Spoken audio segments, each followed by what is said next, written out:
பொன்முடி அவர்கள் இங்கே இந்த விழுப்புரம் தொகுதிக்கு சொந்தக்காரர். அவர் இப்ப பாத்தீங்கன்னாக்கா குற்றம் சாட்டப்பட்டு 2 ஆண்டுகள் சிறையில் வைக்கப்பட வேண்டும் என்று நீதிமன்றம் உத்தரவு விட்டிருக்கிறது என்பது எல்லோருக்கும் தெரியும்.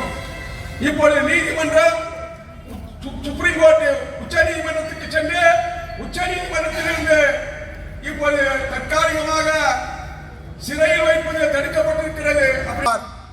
அவருடைய மகன் கௌதம சிகாமணி எல்லாம் அதே போன்று பொன்முடி போன்ற அமைச்சர்கள் வழி வழியா வந்த அதிகாரத்தை பெற்றவர்கள் நாட்டுடைய கனிம வளத்தை கொள்ளையடித்து கோடி கோடியாய் இன்றைக்கு குவித்திருக்கிறார்கள்.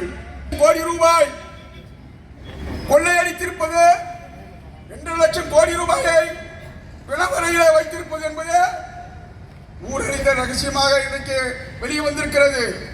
இப்ப எல்லா வகையிலும் கோடி கோடியாக கொள்ளடிக்கின்ற அந்த ஒரு கொடூரம் நிகழ்ந்திருக்கிறது தோழர்களே.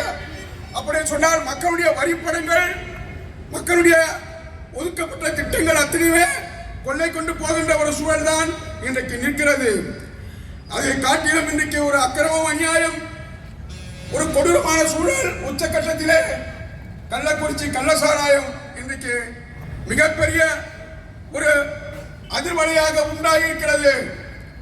அதில் மிக மிக முக்கியமான விஷயம், நாம் பார்க்கப்பட வேண்டிய விஷயம் என்னவென்று சொன்னால், வாழ்வியலை இழந்திருக்கின்ற அந்த மக்களை நிர்பந்தப்படுத்தி அவர்கள் இன்றைக்கு கள்ளச்சாராயத்தை விற்பதற்கான முயற்சி ஊக்குவிக்கப்படுகிறது. எனவே இதற்கெல்லாம் காரணமாக இருக்கின்ற ஆட்சியாளர்கள், அமைச்சர்கள், அதிகாரிகள் அத்தனை பேரை முற்றிவிட்டு இன்றைக்கு முதலமைச்சருக்கும் அதுக்கு சம்பந்தம் இல்லை என்று சொல்லுகின்ற ஒரு நிலைப்பாடை இங்கே உருவாக்குகிறார்கள். இந்த கள்ளச்சாராய கொலைக்கு, விஷச்சாராய கொலைக்கு பொறுப்பேற்க வேண்டியது நாட்டுடைய முதலமைச்சர் மு.க. ஸ்டாலின் அவர்கள் தான் இருக்க வேண்டுமே தவிர, மற்றவர்களை கை காட்டிவிட்டு மற்றவர்கள் அதிகாரிகளை பலிக்கடாக ஆக்கிவிட்டு இவர்கள் தப்பிக்கலாம் என்று நினைக்கிறார்கள். அது நடக்காது. எனவே ஒட்டுமொத்தமாக தமிழ்நாட்டிலே ஒரு திமுக ஆட்சி இன்றைக்கு வந்த பிறகு 3 ஆண்டுகள் கடந்த பிறகு இன்றைக்கு மக்களுடைய நிலைமை